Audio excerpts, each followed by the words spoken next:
और बड़े बूढ़ों को वृद्धा आश्रम में क्यों ढकेला जा रहा है, और घर में सभी बड़े बूढ़े जो घर की जड़ थे उनको तिरस्कृत क्यों किया जा रहा है। इन सबके पीछे केवल एक ही कारण है, वो है मन की गुलामी। पहले जब परिवार संयुक्त रहते थे, कंबाइंड रहते थे, तो मन की गुलामी नहीं होती थी। जो परिवार का मुखिया था, जैसी बात बता दी, निर्देशन दे दिया, वैसा सब लोग मानते थे। किसी का मनमुखी नहीं होते थे वो लोग। बहुत अनुशासन था। अनुशासन ही जीवन को महान बनाता है। जब हम सबसे पहले, हमारा सबसे बड़ा गुरु हमारी मां होती है, इसीलिए हमारी भारतीय संस्कृति में सबसे पहले क्या आया है, मातृ देवो भव। आज हम देवी देवताओं की पूजा करते फिर रहे हैं, कामड़ लेकर, नेजा लेकर, पता नहीं क्या क्या करके, और घर में माता पिता बहुत दुखी हैं। लेकिन हमारी भारतीय संस्कृति क्या कहती है, मातृ देवो भव। दुनिया में सबसे बड़ी देवता हमारी मां है। अगर मां ना होती तो हम कहां से आते। और उसी मां का तिरस्कार आज हो रहा है। बताओ कैसे हम पुजारी हैं, कैसे देवी देवताओं की पूजा करते हैं। ये सब मन की गुलामी है। इसके बाद था पितृ देवो भव।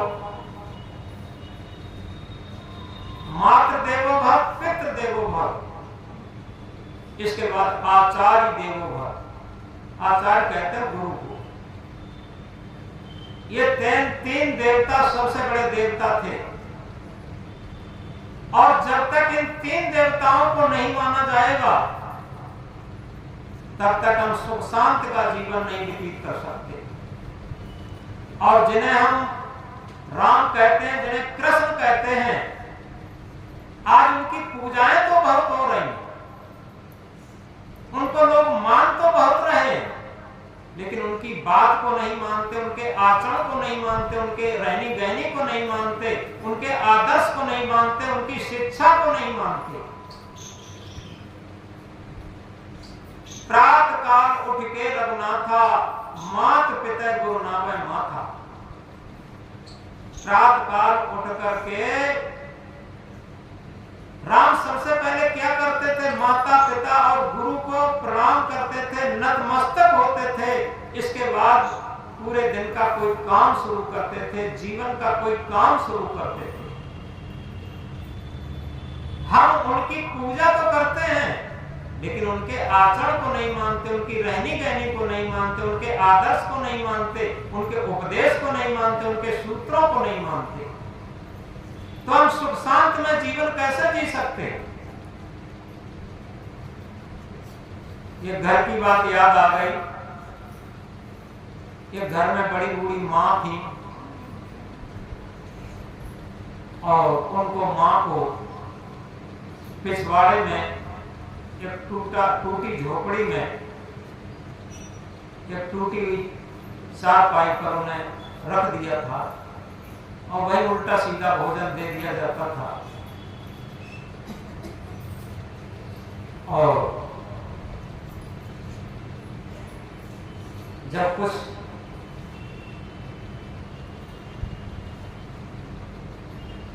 दिनों के बाद वो खत्म हो गए,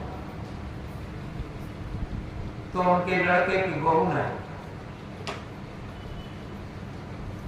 क्या काम किया, जब उनका सब रिश्तेदार वगैरह इकट्ठे होकर के उनका क्रियाकाल सब हो गया, तो जब उस झोपड़ी की सफाई की, तो सफाई करते हुए सबसे पहले उनके गली गुदरा थे, वो सब उठा के खेत में जला दिए, टूटी चारपाई फेंक दी, झाड़ू लगाया, और वहां वो खोज रही थी जो उनका पिचका हुआ लोटा और फूटी थाली जिसमें वो भोजन देती थी,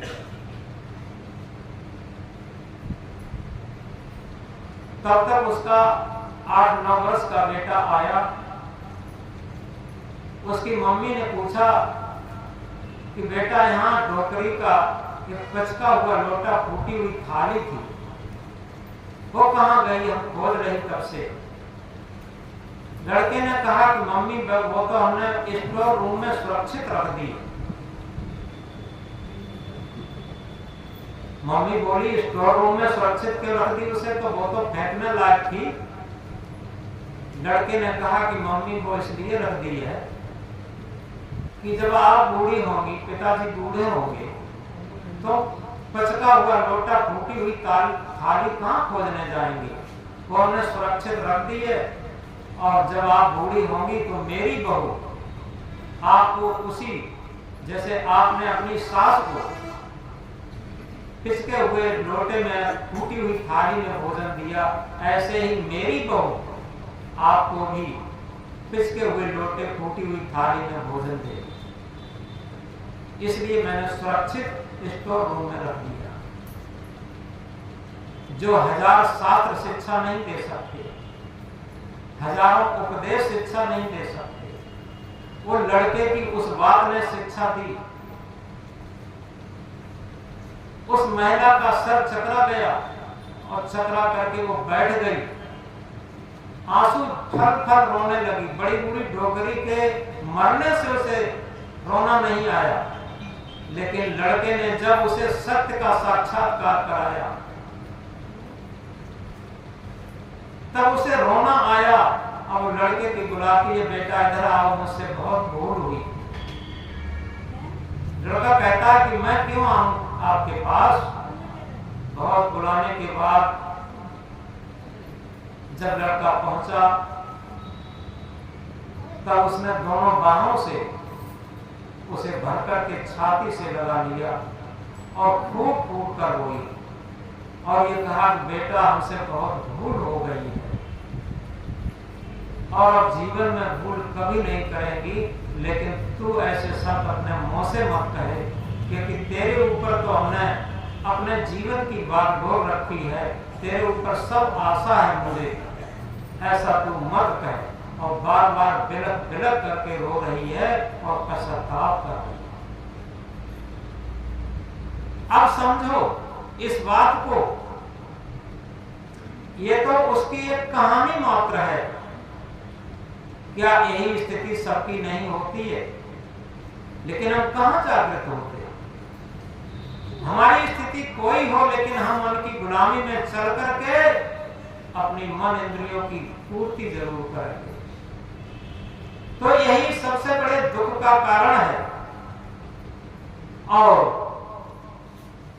इस बात को गहराई से याद करें, जितने भी महापुरुष हुए हैं वो कहीं न कहीं अपने जीवन को तपाए हैं और तप करके ही महान हुए। छोटी स्थिति से बहुत बड़े महान हुए। आप लोगों ने नाम सुना होगा अब्राहम लिंकन का, जो एक गरीब लकड़हारे का बेटा था और अमेरिका का राष्ट्रपति बना था। सच पूछिए तो उसकी जीवनी इतनी गरीबी में पली कि जो पड़ता था रात में तो मिट्टी का तेल उसके पास नहीं रहता था, तो अंगीठी में रात में लकड़ियां डाल के,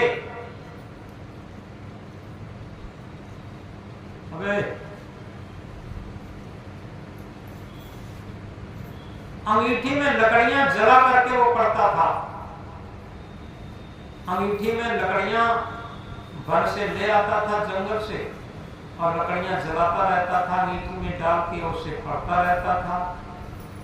पढ़ते पढ़ते फिर एक शहर में पढ़ने के लिए वो गए, अब्राहम लिंकन। तो एक उन्हें कमरा लेना पड़ा। ये सत्य घटना, कहानी नहीं, सत्य घटना। कमरा लेना पड़ा, वो भी गरीब परिवार था, क्योंकि कमजोर, कम पैसों वाला कमरा था।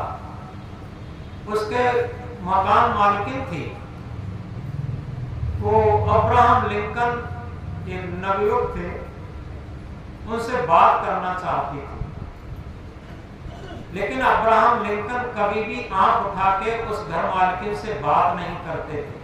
बात भी करते थे, आंखें नीचे को करके बात करते रहते थे। कभी कोई हंसी मस्करी की बात नहीं की। वो घर मालकिन कहती थी, रात दिन किताब में ही कीड़ा बने रहते हो, तुम्हारा भी जीवन क्या है, ऐसे कह देती थी खुलाना। वही अब्राहम लिंकन पढ़ लिख करके और अमेरिका की राजनीति में जब कूदे तो जो राष्ट्रपति बने, तो राष्ट्रपति बनने के बाद वो एक दिन उन्हें याद आया तो उसी शहर में आए और उनके आगे पीछे तमाम शैडो थे, कम्बट और कई गाड़ियां थी और उसी मकान के पास पूछताछ करके खड़े हुए। सब शैडो वगैरह पुलिस के लोग अलग कर दिए, सादा ड्रेस में आए बिल्कुल, और सहयोग से वही महिला तब तक बूढ़ी हो चली थी, वही महिला मकान के सामने बैठी थी। उससे पूछा, बहन जी एक बात बताओ कि तुम्हारे यहाँ कभी एक लड़का पढ़ता था, वो कैसा लड़का था? तो एकदम गहरी गहरी सांसें भर के उसने कहा, अरे उसके बारे में कोई बात मत पूछो, बहुत मनहूस लड़का था, आंखें गड़ाए रहता था रात दिन किताब में, न किसी से बात करना, न कुछ बोलना, न चालना, उसका भी क्या जीवन था, उसके संबंध में कोई बात मत करो।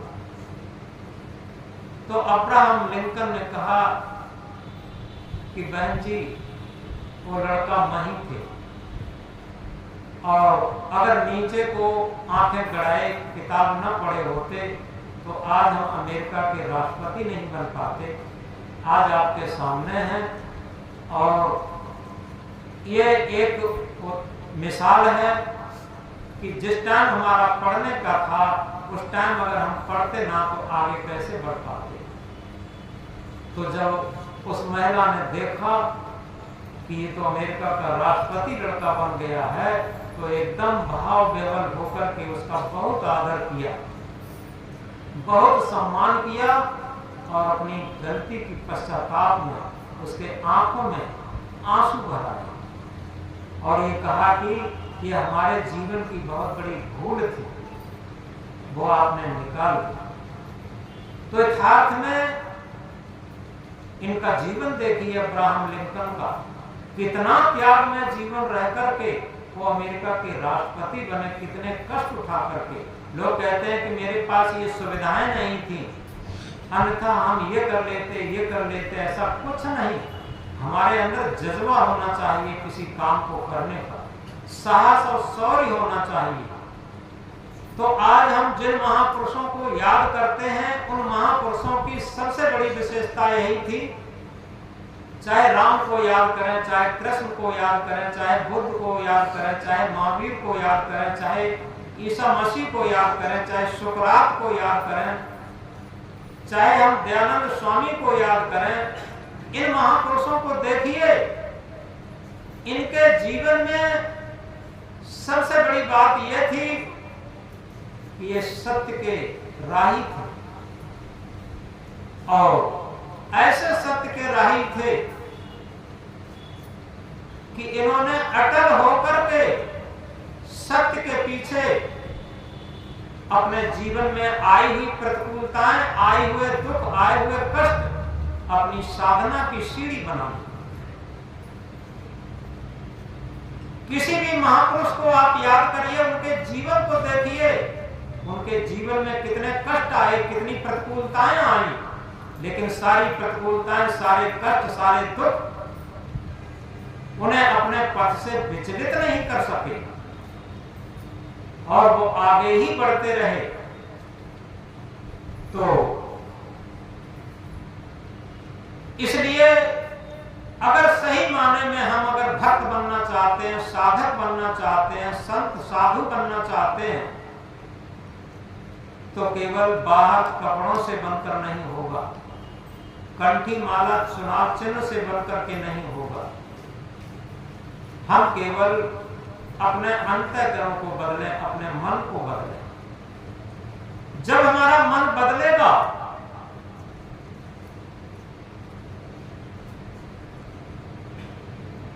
तो निश्चित है हमारे अंदर बनावट, मिलावट, दिखावट नहीं रहेगी। ये बनावट, मिलावट और दिखावट जीवन की सबसे बड़ी हार होती है।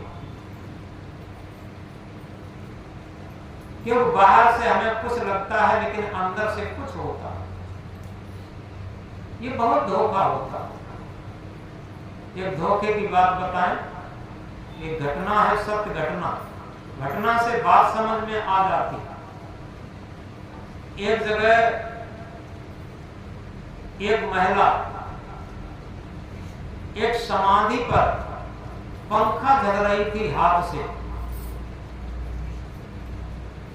गर्मी का महीना, तपती गर्मी में धूप में बैठी पंखा डुला रही थी हाथ से समाधि के ऊपर। वो समाधि उसके पति की थी। लोग आते जाते रास्ते से निकलते तो लोगों को बहुत ताज्जुब होता कि आज दुनिया में इससे बड़ा पतिव्रत धर्म कौन निभा सकती। इसने जीते जी कितनी सेवा की होगी, ये मरने के बाद भी समाधि पर पंखा ढल रही है इस भीषण गर्मी में। इस बात को सब कह रहे थे। धीरे धीरे वहां काफी भीड़ इकट्ठी होने लगी और वहां तो काफी मेला जैसा होने लगा। पुलिस की व्यवस्था होने लगी, पत्रकार भी आ गए, सब कुछ होने लगा। लेकिन उससे किसी की पूछने की हिम्मत नहीं हुई कि आखिर वो पंखा क्यों झल रही है। एक पत्रकार आया, उसने हिम्मत जुटाई, उसने पूछा, बहन जी एक बात पूछना चाहते हैं। चारों तरफ आपकी जयकार हो रही है और बहुत भीड़ आपको मान रही है और आप इस गर्मी में दोपहरी में और अपने पति की समाधि पर पंखा झल रही हो। हम आपसे पूछना चाहते हैं कि आपने जीते जी कितनी बड़ी सेवा की होगी जो मरने के बाद भी समाधि पर पंखा जल रही हो। तो पत्नी ने क्या जवाब दिया? पत्नी ने कहा कि नहीं, ऐसा कुछ नहीं है, हमारा इसमें दूसरा रहस्य। पत्रकार ने पूछा, क्या रहस्य? कि ऐसा था, इसे समझो कि जब पतिदेव बीमार थे तो हमने पहले इलाज करवाया। एक दिन पतिदेव ने ये कहा कि क्यों बर्बाद हो गए, हम लोग तो गरीब हैं ही और ठीक नहीं होंगे, खत्म हो जाएंगे। तो लेकिन उनकी एक इच्छा थी। पतिदेव ने जब ये कहा था कि देखो ऐसा करना कि हम खत्म भी हो जाएं, लेकिन तुम दूसरी शादी, दूसरा निकाह मत करना। तो पत्नी बोली, हमने ये कहा कि अगर इस उम्र पर दूसरी शादी के बिना न रह जाए तो क्या करें? तो उसने कहा, कम से कम 2-4 साल तो बिल्कुल मत करना। तो पत्नी ने फिर कहा कि अगर 2-4 साल भी न ले पाए तो क्या करें? तो पति ने कहा कि 1 साल तो बिल्कुल मत करना। तो पत्नी ने कहा कि 1 साल भी न ले पाए तो क्या करें? तो पति ने कहा कि तो ऐसा करना, कम से कम 6 महीना तो बिल्कुल मत करना, कि 6 महीना भी ना ले पाए तब क्या करें? तो उसने कहा तब ऐसा करना कि कम से कम जो हमारा मॉडर्न परिवार में 40वां होता है, 40 दिन बाद, ये कम से कम 40 दिन बाद 40वां तो हो जाए, इसके बाद तो कर लेना। पत्नी ने कहा कि अगर 40 दिन भी ना ले पाए तब क्या करें?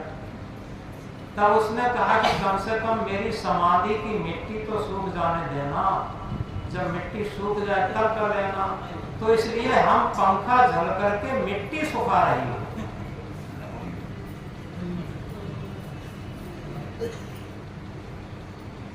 अब पत्रकार की भी बात समझ में आई, इतने लोग थे उनकी भी समझ में आई कि बाहर कुछ है और अंदर कुछ है। और इसीलिए कहा दिखावा छोड़ दो प्यारे तभी कुछ हाथ आएगा, दिखावा छोड़ दो प्यारे तभी कुछ हाथ आएगा, ये जीवन क्षणिक है, क्षण में कार के गाल जाएगा। भक्ति के नाम पर, धर्म के नाम पर, पूजा के नाम पर, तीर्थ व्रत के नाम पर जितना भी दिखावा है, ये बहुत बड़ा धोखा, बहुत बड़ा धोखा यही है कि हम दिखावा कर लेते हैं कि हमें लोग भक्त माने, हमें लोग संत माने, साधु माने, गुरु माने। ये दिखावा है, लोग माने न माने, हम उस स्थिति को अपने अंदर धारण करें, ये सबसे बड़ी बात है, ये सत्य बात है। और यहाँ पर ये समझें कि जिन महापुरुषों ने ये काम किया, जिन भक्तों ने ये काम किया, जिन सती साध्वियों ने ये काम किया, वो इसलिए नहीं किया कि वो लोग माने, वो उसके लिए समर्पित थे। कोई भी आप देख लीजिए, मीरा क्या दिखाने के लिए भक्त बनी थी, सबरी क्या दिखाने के लिए भक्त बनी थी, सहजो क्या दिखाने के लिए भक्त बनी थी। इसी तरीके से जितने भी महापुरुष ये दिखाने के लिए भक्त नहीं बने थे, ये अंदर से बहुत अटूटता से, लगन पूर्वक और ओरिजिनलिटी में अपने जीवन को तपा करके उस महानता को प्राप्त किए।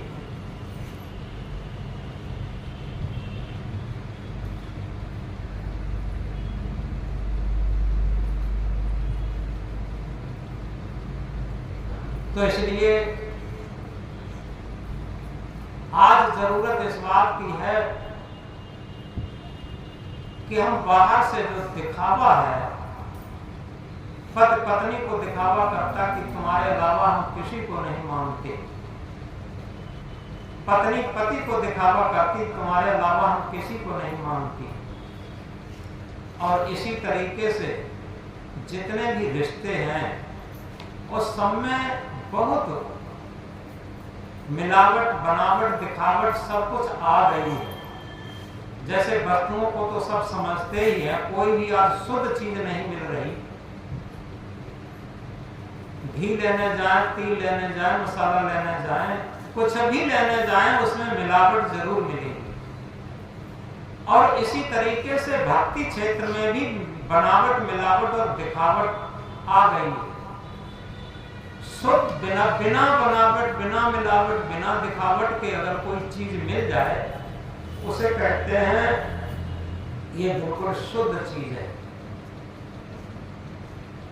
और इसी तरीके से शुद्ध भक्ति, शुद्ध भजन, शुद्ध मानवता, इन चीजों को अगर हम समझें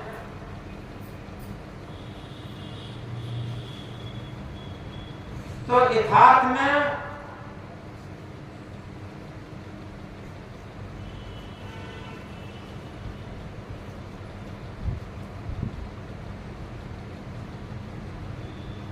ये तभी हो सकता है जब हम मन की गुलामी छोड़ दें। ये मन मनुष्य के अंदर बहुत अजीब चीज है। जब ये गलती की तरफ चलता है तो मनुष्य से ज्यादा दुनिया में पशु पक्षी भी गलती नहीं कर सकता। और ये अच्छाइयों की तरफ चलता है तो दुनिया में मनुष्य से ज्यादा कोई देवता भी अच्छा नहीं हो सकता। ये सब है मन के ऊपर। हमारा मन जितना सुंदर होगा, निर्मल होगा, पवित्र होगा, उतना ही हम सुखी, संतुष्ट और ओरिजिनल जीवन होगा, स्वाभाविक जीवन होगा, सत्य जीवन होगा। और जितना ही मन हमारा बनावटी, मिलावटी और दिखावटी होगा, वैसा ही हमारा जीवन भी बनावटी, मिलावटी और दिखावटी होगा। तो इसीलिए सदगुरु ने कहा, मन मन करते सुर नर मुन जहड़े, मन के लक्ष्य द्वार। मन मन करके सुर नर मुन सब जहड़ गए, नष्ट हो गए, और मन के लाखों द्वार। ईमन चंचल ईमन चोर, ईमन शुद्ध ठगहार, मन मन करते सुर नर मुन जहड़े, मन के लक्ष्य द्वार। ये मन चंचल भी है, ये मन चोर भी है, ये मन शुद्ध ठगहार भी है। शुद्ध ठगहार, शुद्ध ठगहार उसे कहते हैं जो पता भी न लगे और ठग बना भी रहे। मन ऐसा ही होता, ये मन आपको छलावे में रख करके ठगता भी रहता है और कहता है हम तो आप बताते वही करते भी। लेकिन ऐसा नहीं, ये मन से ज्यादा शुद्ध ठगहार नहीं होगा कोई। आपने देखा होगा अधिकतर लोग जैसे किन्हीं माताओं को ठगते हैं। अब ये कम हो गया, पहले काफी होता था। तो एक सोने की ईंट डाल देते थे पहले से, और वो माता जाती थी पैदल पैदल, तो वो सोने की ईंट उठा लेती थी। फिर एक व्यक्ति जाता था, काफी रोता धोता था कि माता जी कहीं तुमको कोई चीज तो नहीं मिली है, अगर मिली है तो हम बहुत कुछ तुम्हें देंगे, हमारी बहुत कीमती चीज, ऐसे कहते थे। बहुत रोते धोते थे। तो माता का हृदय पिघल जाता था। वो कहती थी बेटा मिली तो है। तब वो कहते थे देखो ऐसा करो, अब तुम्हें मिली है तो ये कैसे कहें हमें दे दो, लेकिन ऐसा है हमारी भी तो आंसू पोंछने चाहिए, हमारे भी बाल बच्चे हैं, तो अपने कुंडल झाले झुमके जो हैं वो हमें दे दो, और वो ईंट तुम ले जाओ, पूरा सोना तुम ले जाओ। अब सीधी सीधी माताएं वो उसकी बातों में आ गई और झाले झुमके कुंडल जो कुछ थे वो उतार के दे दिए। उन्होंने सोचा ये तो थोड़ी कीमत के, ये सोने की ईंट तो बहुत कीमत की है, और वो ले गए। और जब घर पहुंचे तो बताया उसके पति ने, उसे जचवाया परखाया तो बिल्कुल कुछ नहीं, धोखा निकला। इसी तरीके से ये तो बाहर की दिखावा समझ में आ गया, और इसी प्रकार धर्म क्षेत्र में भी, भक्ति के क्षेत्र में भी, पूजा के क्षेत्र में भी ये सब दिखावा। क्योंकि हम समझ नहीं पाते, हम अशांत होते हैं मन के साथ और शांति खोजते हैं वन में जाकर। हम अशांत खोजते हैं, अशांत होते हैं परिवार के साथ, और शांति खोजते हैं मंदिर मस्जिद गिरजाघर गुरुद्वारे में जाकर के। हम अशांत होते हैं अपने परिवार के साथ और शांत खोजते हैं तीर्थ व्रत में जाके। ये कैसे हो सकता? सबसे बड़ी बात है जहां से हम अशांत हुए हैं उसी में शांति की कुंजी है, क्योंकि बंधन और मुक्ति साथ साथ रहते। इसी तरीके से शांत और अशांत साथ साथ रहते। इसी प्रकार दुख और सुख भी साथ साथ रहते। केवल समझने की स्थिति है और अपने मन को लगाने की स्थिति है। जिस तरीके से हम कहा करते हैं एक सूत्र में, एक ही चाबी से ताला लगता भी है और खुलता भी है, केवल घुमाने की स्थिति पर निर्भर है। अगर एक तरफ हम चाबी घुमा देते हैं ताला बंद हो जाता, और दूसरी तरफ चाबी घुमा देते हैं ताला खुल जाता। ऐसा नहीं खोलने के लिए दूसरी चाबी हो, लगाने के लिए दूसरी चाबी हो। एक ही चाबी से ताला लगता भी है और खुलता भी है। इसी तरीके से हमारी मन रूपी चाबी बंधन भी बनाती है, मुक्ति भी बनाती है, दुख भी बनाती है, सुख भी बनाती है, अशांति भी बनाती है, शांति भी बनाती है, अनुकूलता भी बनाती है, प्रतिकूलता भी बनाती है, राग भी बनाती है, द्वेष भी बनाती है। आप क्या बनाना चाहते हैं, ये हमारी मन रूपी चाबी पर निर्भर है। याद रखिए, हमारे पूजा पाठ नहीं बदल पाएंगे, हमारे तीर्थ व्रत नहीं बदल पाएंगे। अगर बदलना है तो अपने मन को बदलिए। जब हम मन को बदलना शुरू कर देंगे, हमारी साधना शुरू हो जाएगी, हमारी भक्ति शुरू हो जाएगी, हमारा भजन शुरू हो जाएगा, हमारे तीर्थ व्रत शुरू हो जाएगा। केवल मन बदलना है। हम वेश बदल दें, ड्रेस बदल दें, स्थान बदल दें, आश्रम बदल दें, इससे कुछ भी नहीं होने वाला है। केवल हम मन बदल दें। तो मन को बदलने के लिए सबसे बड़ी बात यह है जो कबीर साहब ने बात कही है। क्या कहा? संगत कीजे साधु की, हरे और की ब्याज, ओछी संगत कूर की, आठों पैर उपार। बहुत महत्वपूर्ण ये महामंत्र है। अब हम साधु ये न समझने कोई ड्रेसदारी भेषदारी ढूंढते फिरे, कहीं साधु मिल जाए उसकी संगत करें। साधु और असाधु, सबसे बड़ी बात हमारे अंदर ही बैठा। कौन? साधु किसे कहते हैं? गुड मैन, अच्छा आदमी, जो आचरण संपन्न हो, रहनी बहनी संपन्न हो, वो साधु। तो हम किसी साधु की संगत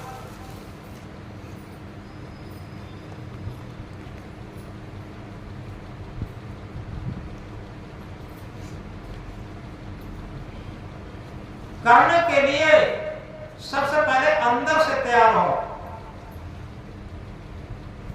अंदर से तैयार होना क्या है? जब हम साधु की संगत के लिए अंदर से तैयार होंगे तो हमारा मन स्वयं साधु बनना शुरू हो जाएगा। आप इस बात गहराई से समझिए। जैसे उदाहरण के लिए आप कभी चाट पकौड़ी की दुकान पर जाना शुरू करते हैं, अभी पहुंचे नहीं है और मन में चाट पकौड़ी आ जाती है, अपने आप। इसी तरीके से आप जिन महापुरुषों को हम मानते हैं, जिन संत सद्गुरुओं को हम मानते हैं, उनके आचरण को याद करिए और उनके आचरण रहनी गहनी याद आते ही हमारे मन में साधता आने लगती है अपने आप। वो उनकी रहनी गहनी से हमारा मन साध बनने लगता है और जैसे ही साध की रहनी गहनी आई तो समझो हमारे अंदर से विकार अपने आप खत्म होने लगते। ये बाहर का दिखावा बहुत झूठा होता। एक उदाहरण से आपको बताएं कैसा झूठा होता। समय तो हो गया है। एक जगह एक साधु की कुटिया थी, बहुत ज्वलंत उदाहरण, और छोटा सा कस्बा था। कस्बा से बाहर एक छोटा सा बाग था और बाग में एक साधु की कुटिया थी। वहां फुलवारी लगी थी, बड़ी सुंदर रमणीक स्थान था। तो वहां साधु रहता था, अपनी रोटी बनाते खाते थे, कोई दे जाता था, भोजन कर लेते थे, पूजा पाठ भजन पूजा करते थे। इधर थोड़ी ही दूर पर एक वैश्या का मकान था और वैश्या के मकान में रोज धुन आती रहती थी, संगीत की धुन, बाजों की धुन, नाच गाने की धुन, नृत्य की धुन, हलवा पूड़ी की सुगंध, ये सब आती रहती। अब देखिए किस तरीके से मन पर क्या हावी होता है। वैश्या मन मन में सोच रही है कि मेरा जीवन बहुत नारकी है, मेरे कर्म बहुत नारकी हैं, इस जीवन में तो मुझे नरक मिला ही मिला है और मेरे अनंतों जीवन खराब होंगे, आगे के जन्म भी खराब होंगे। धन जीवन तो साधु का है जो एकांत में रह करके अपने भजन पूजा में लगा रहता है और सहज जीवन व्यतीत करता। निरंतर उसका चिंतन चल रहा है। उधर साधु वैश्या के राग रंग को देख करके, उसकी सुख सुविधाओं को देख करके, उसके हलवा पूड़ी की सुगंध को सुन करके उसका मन लोलुप हो रहा है। वो सोचता है कि हमारा कहां नीरस जीवन, धन्य जीवन तो उस वैश्या का। किस तरीके से सुख सुविधाओं में उसका जीवन जा रहा है, और दोनों के मन पर अलग अलग बात चल रही है। धीरे धीरे एक दिन क्या होता है,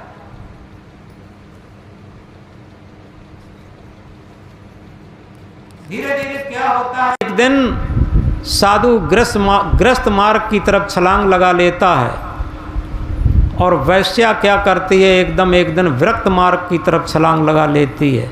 वैश्या एक भक्त बन जाती है और एकदम सारी सांसारिकता को त्याग करके, क्योंकि उधर तो उसने देख ही लिया सारा संसार किस तरीके से भीषण आग में जल रहा है, और वो शांति के मार्ग को चुन लेती है, भक्ति के मार्ग को चुन लेती है।